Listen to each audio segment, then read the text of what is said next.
الحمد لله. الحمد لله نحمده ونستعينه ونستغفره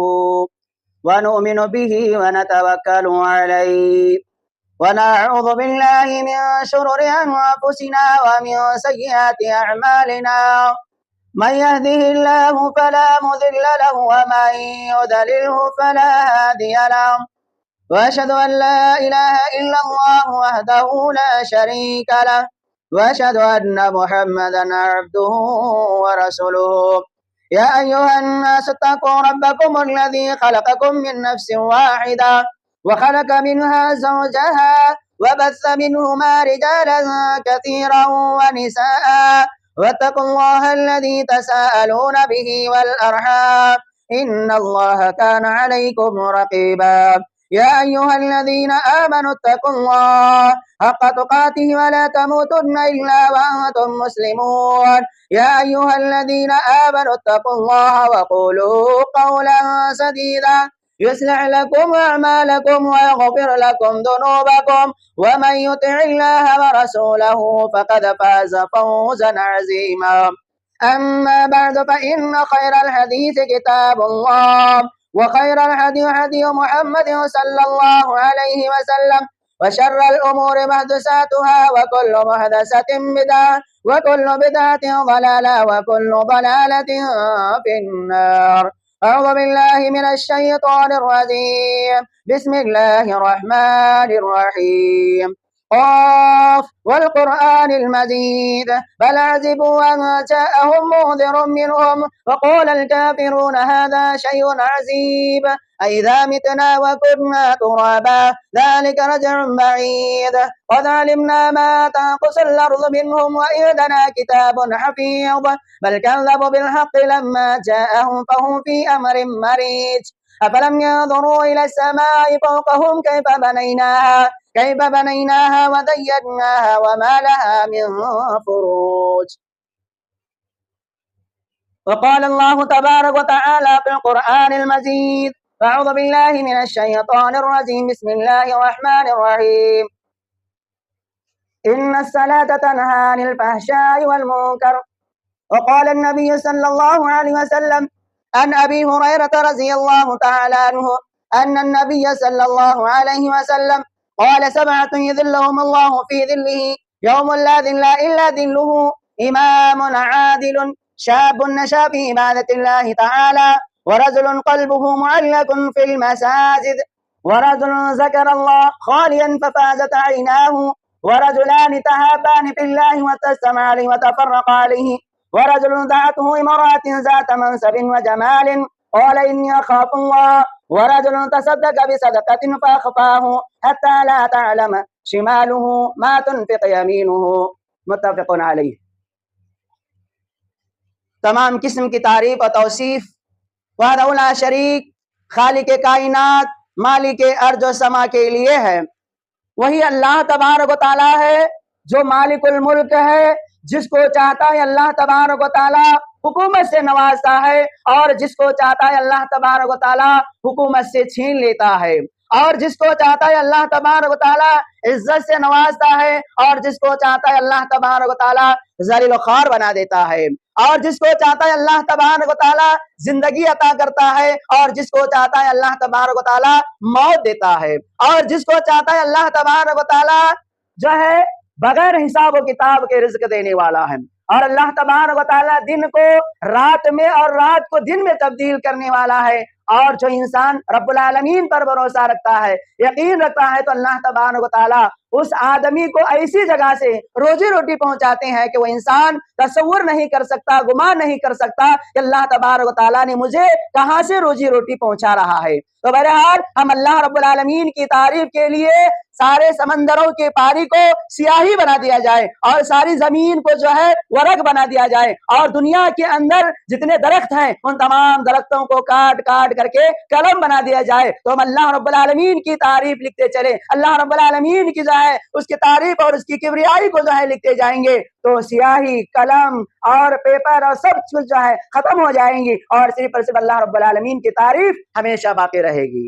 ہمارے محترم دوستو، ہم اللہ رب العالمین کی تعریف کے بعد ہم تمام انبیاء کرام پر درود و سلامتی بھیجتے ہیں، بالخصوص ہمارے آخری نبی جناب محمد الرسول اللہ صلی اللہ علیہ وسلم پر درود و سلامتی ہو کہ اللہم صلی علی محمد وعلی آل محمد کما صلیت علی ابراہیم وعلی آل ابراہیم انک حمید مجید، اللہم بارک علی محمد وعلی آل محمد کما بارکت علی ابراہیم وعلی آل ابراہیم انک حمید مجید۔ محترم حاضرین جمعہ اور نوجوان ساتھیوں اور پیارے بچوں اور میری پیاری ماں اور بہنوں، آج اس خطبہ جمعہ میں آج آپ لوگوں کے سامنے عرش الہی کے سامنے کون لوگ ہوں گے ان لوگوں کا تذکرہ انشاءاللہ تبارک و تعالیٰ آپ کے سامنے کرنے کی کوشش کروں گا۔ اللہ تبارک و تعالیٰ سے دعا کرتا ہوں کہ اللہ تبارک و تعالیٰ مجھے اور آپ کو کئی سنی ہوئی باتوں پر عمل کرنے کی توفیق عطا فرمائے۔ محترم سامعین، میں نے خطبہ مسنونہ کے بعد قرآن مجید کی ایک آیت تلاوت کی جس میں اللہ تبارک و تعالیٰ نے فرمایا بے شک نماز بے حیائی اور برے کاموں سے روکتی ہے، اور اسی طریقے سے ہمارے نبی جناب محمد الرسول اللہ صلی اللہ علیہ وسلم کی ایک حدیث جو میں نے پڑھی ہے وہ صحیح البخاری صحیح المسلم کے اندر وہ لمبی حدیث ہے، اور اس حدیث کے اندر 7 قسم کے لوگوں کا تذکرہ کیا گیا ہے، تو لہذا مختصر طور پر جو ہے میں آپ لوگوں کے سامنے ان 7 قسموں کے لوگوں کو جو ہے ذکر کر دینا مناسب سمجھتا ہوں، تاکہ ان 7 قسم کے لوگوں کے اندر جو علامتیں تھی وہ ہمارے اندر بھی آ جائے۔ تو لہذا میرے محترم دوستوں، سب سے پہلے دیکھیے میں حدیث کا ترجمہ آپ لوگوں کے سامنے پڑھتا ہوں۔ حضرت ابو ہریرہ رضی اللہ تعالی عنہ سے روایت ہے کہ نبی کریم صلی اللہ علیہ وسلم نے ارشاد فرمایا سبعۃ یظلھم اللہ فی ظلہ یوم لا ظل الا ظلہ، 7 قسم کے لوگوں کو اللہ تبارک و تعالی اپنے عرش الہی کے سائے میں جگہ دے گا، اس دن اس سائے کے علاوہ کوئی اور سایہ نہیں ہوگا۔ سب سے پہلا آدمی امام عادل، انصاف پسندیدہ حکمران، ورجل شاب نشا فی عبادت اللہ تعالی، وہ نوجوان جس کی جوانی اللہ رب العالمین کی عبادت میں گزارا ہو، ورجل قلبہ معلق فی المساجد، وہ آدمی جس کا دل مسجد کے اندر لٹکا ہوا ہو، ورجل ذکر اللہ خالیا ففاضت عیناہ، وہ آدمی جو اللہ رب العالمین کے ڈر سے یا اللہ تبارک و تعالیٰ کی محبت سے یا اللہ رب العالمین کے خوف سے تنہائی میں اللہ تعالیٰ کو اللہ رب العالمین کے سامنے اپنے کیے ہوئے گناہوں کو یاد کر کے اپنے آنکھوں سے آنسو بہاتا ہو، وَرَجُلَانِ تَحَابَّانِ فِي اللَّهِ وَتَسْتَمَعَ عَلَيْهِ وَتَفَرَّقَ عَلَيْهِمْ، اور 2 آدمی جب اللہ رب العالمین کے لیے لڑتے ہیں تو اللہ تبارک و تعالیٰ ہی کے لیے لڑتے ہیں، جب کچھ جو ہے الگ ہو جاتے ہیں تو اللہ تبارک و تعالیٰ ہی کے لیے الگ ہو جاتے ہیں، جب کوئی چیز دیتے ہیں تو اللہ کے لیے دیتے ہیں، جب کوئی چیز لیتے ہیں تو اللہ کے لیے لیتے ہیں۔ اور اسی طریقے سے وَرَجُلٌ دَعَتْهُ امْرَأَةٌ ذَاتَ مَنْصَبٍ وَجَمَالٍ، اور إِنِّي أَخَافُ اللَّهَ، اور ایک حسین جمیل اور خوبصورت عورت کسی نوجوان آدمی کو برائی کے لیے بلاتی ہے، برائی کے لیے آمادہ کرتی ہے، تو وہ نوجوان آدمی کہتا ہے انی اخاف اللہ، میں اللہ رب العالمین سے ڈرتا ہوں۔ اور اسی طریقے سے ورجل تصدق بصدقة فأخفاه حتى لا تعلم شماله ما تنفق يمينه، اور وہ آدمی جو اللہ رب العالمین کے راستے میں جب سیدھے ہاتھ سے خرچ کرتا ہے تو دائیں ہاتھ کو پتہ نہیں، دائیں ہاتھ کو پتہ نہیں، دائیں ہاتھ کو پتہ نہیں اس نے سیدھے ہاتھ سے کیا اللہ تبارک و تعالیٰ کے راہ میں خرچ کیا ہے۔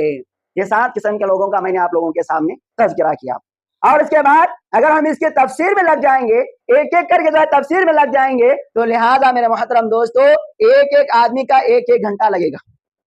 ایک آدمی کا جو ہے 1 گھنٹہ لگے گا۔ تو لہٰذا مختصر دیکھیے، سب سے پہلے میں آپ لوگوں کے سامنے بتایا امام عادل، انصاف پسندیدہ آدمی،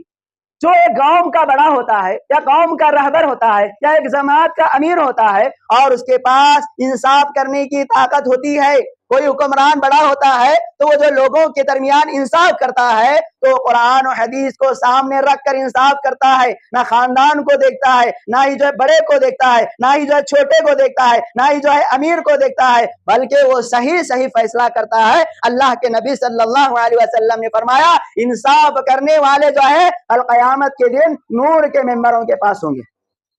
اور اللہ تبارک و تعالیٰ ایسے آدمی کو میرے محترم دوستو قیامت کا منظر کیسا ہوگا، میدان محشر کیسا ہوگا، وہاں نفسی کا عالم ہوگا، وہاں جو ہے نفسی کا عالم ہوگا، کوئی کسی کا کام نہیں آئے گا، اور سورج 1 میل کے قریب کر دیا جائے گا، لوگ پریشان حال ہوں گے، اور جب ہم گرمی میں دیکھتے ہیں تو یہاں پر پسینہ ہم کو آ رہا ہے، تو لہٰذا وہاں کیا حشر ہوگا، حشر ہوگا جو ہے میدان محشر کے اندر، کسی کو پسینہ گھٹنے تک آئے گا، کسی کو پسینہ ٹکنے تک آئے گا، کسی کو پسینہ گھٹنے تک آئے گا، کسی کو پسینہ کمر تک آئے گا، کسی کو پسینہ گردن تک آئے گا، کسی کو پسینہ منہ تک آئے گا، اور وہ یہاں تک کہ بات نہ کر سکیں گے، اور یہاں تک کہ پسینے کے اندر ڈوبے ہوئے ہوں گے۔ نفسی نفسی کا عالم ہوگا، کوئی کسی کو ایک نیکی کم پڑے تو بھی دینے کے لیے تیار نہیں ہوگا۔ تو ایسے نفسی نفسی کے عالم میں وہاں پر کوئی ہمارا سفارش کرنے کے لیے بھی تیار نہیں ہوگا۔ بڑے سے بڑے انبیاء کرام، آدم علیہ السلام، نوح علیہ السلام، ابراہیم علیہ السلام، یا عیسیٰ علیہ السلام، جتنے انبیاء کرام گزرے وہ نفسی نفسی کہیں گے،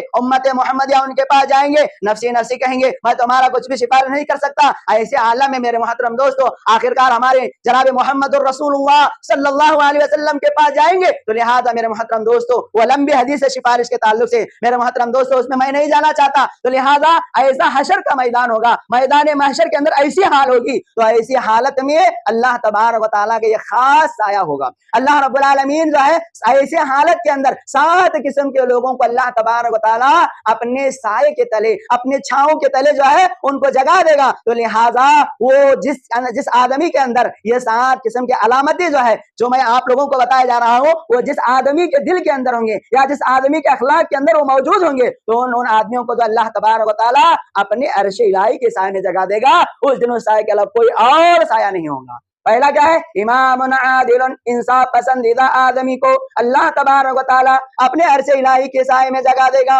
اس دن اس سائے کے علاوہ کوئی اور سایہ نہیں ہوگا۔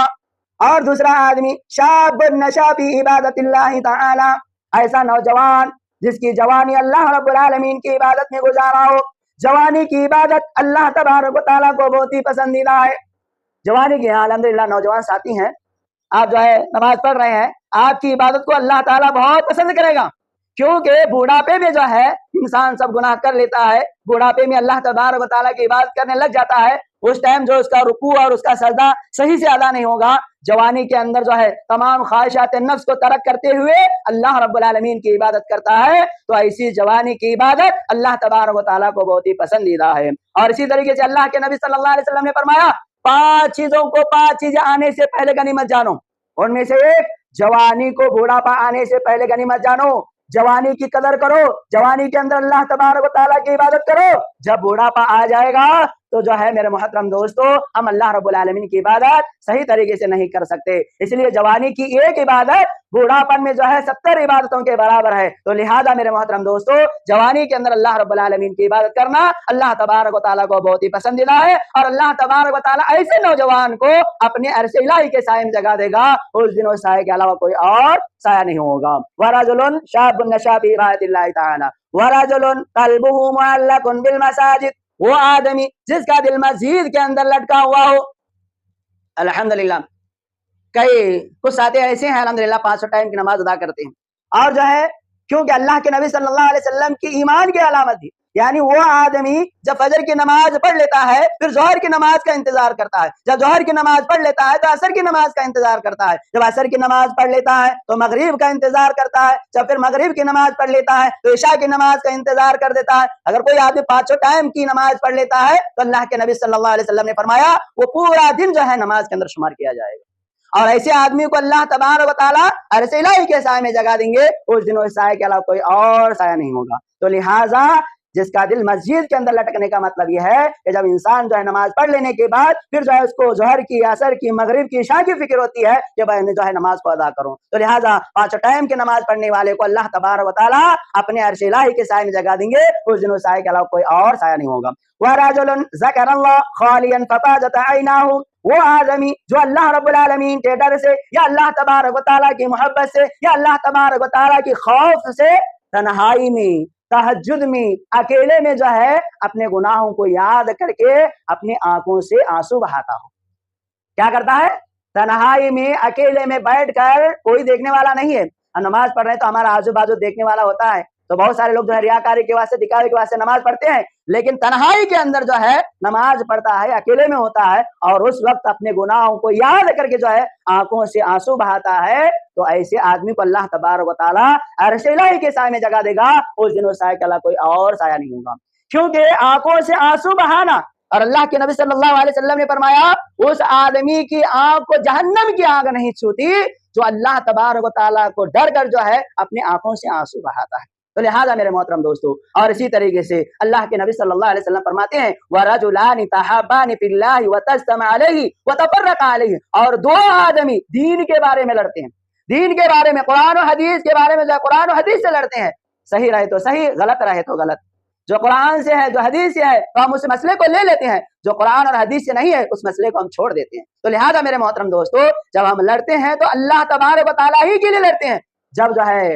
کسی مسئلے پر جو ہے کوئی اعتراض کرتے ہیں تو اللہ رب العالمین کے لیے لڑتے ہیں، اور اسی طریقے سے کوئی بندے کو جو ہے ہم دیتے ہیں تو اللہ تبارک و تعالیٰ ہی کے لیے دیتے ہیں، اور لیتے ہیں تو بھی اللہ تبارک و تعالیٰ ہی کے لیے لیتے ہیں۔ جو بھی کام کرنا ہے صرف اور صرف اللہ کی رضا کے لیے، اللہ کو خوش کرنے کے لیے جو ہے ہم بندے سے تعلقات رکھتے ہیں، تو ایسے آدمی کو بھی جو اللہ تبارک و تعالیٰ اپنے عرش الہی کے سائے میں جگہ دے گا۔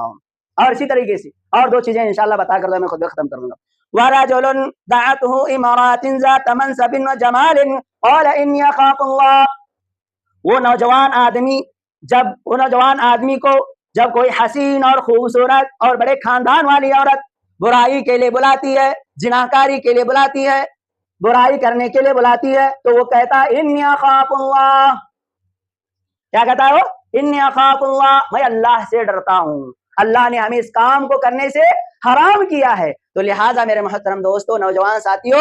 جناح کے قریب مت جانا۔ اور جو آدمی یہ کہتا ہے تو میرے محترم دوستو، ہم جو ہے جناح سے بچ کر اور جو ہے شادی کریں گے اور جو ہے اپنی بیوی کے ساتھ جو ہے صحبت کریں گے، تو لہٰذا اللہ تبارک و تعالیٰ جو ہے ہمیں کل قیامت کے دن جو ہے حوریں عطا کرے گا۔ یہ جو ہے جناح ایک بہت بڑا بدترین جرم ہے اور ایک بہت بڑا گناہ ہے، سنگین گناہ ہے میرے محترم دوستو۔ نوجوان ساتھیوں، آج جو ہے آدمی جناح کاری سے بچنا مشکل ہو گیا، تو لہٰذا میرے محترم دوستو آج جناح کاری عام ہو گئی ہے اور شادی مشکل ہو گئی ہے میرے محترم دوستو۔ نوجوان ساتھیوں، اللہ کے نبی صلی اللہ علیہ وسلم نے فرمایا یا معاشر الشباب من استطاع منکم الباء فلیتزوج فانه اغض للبصر واحسن للفرج فانه له وجاء۔ اللہ کے نبی صلی اللہ علیہ وسلم نے نوجوان ساتھیوں سے کہا، اے نوجوان ساتھیوں، یا معاشر الشباب من استطاع منکم الباء، جو تم میں سے شادی کرنے کی طاقت رکھتا ہے بس چاہیے کہ وہ شادی کرے، کیونکہ شادی جو ہے اپنی نگاہوں کو نیچا کرتا ہے اور اپنی شرمگاہوں کی حفاظت کرتی ہے۔ اگر کسی کے پاس شادی کرنے کی طاقت نہیں ہے تو چاہیے کہ روزہ رکھے، کیونکہ روزہ نفسانی خواہشات کو مار ڈالتا ہے، نفسانی خواہشات کو جو ہے ترک کر دیتا ہے۔ تو لہٰذا میرے محترم دوستو، اے نوجوانوں، آپ جو ہے ان برائیوں سے دور رہو اور اللہ تبارک و تعالیٰ سے ڈرتے رہو، اور کوئی حسین اور خوبصورت جو عورت آپ کو برائی کے لیے بلاتی ہے تو کہتے رہو کہ ہم اللہ سے ڈرتے ہیں، صرف اور صرف اللہ تبارک و تعالیٰ سے ہم ڈرتے ہیں۔ تو لہٰذا میرے محترم دوستو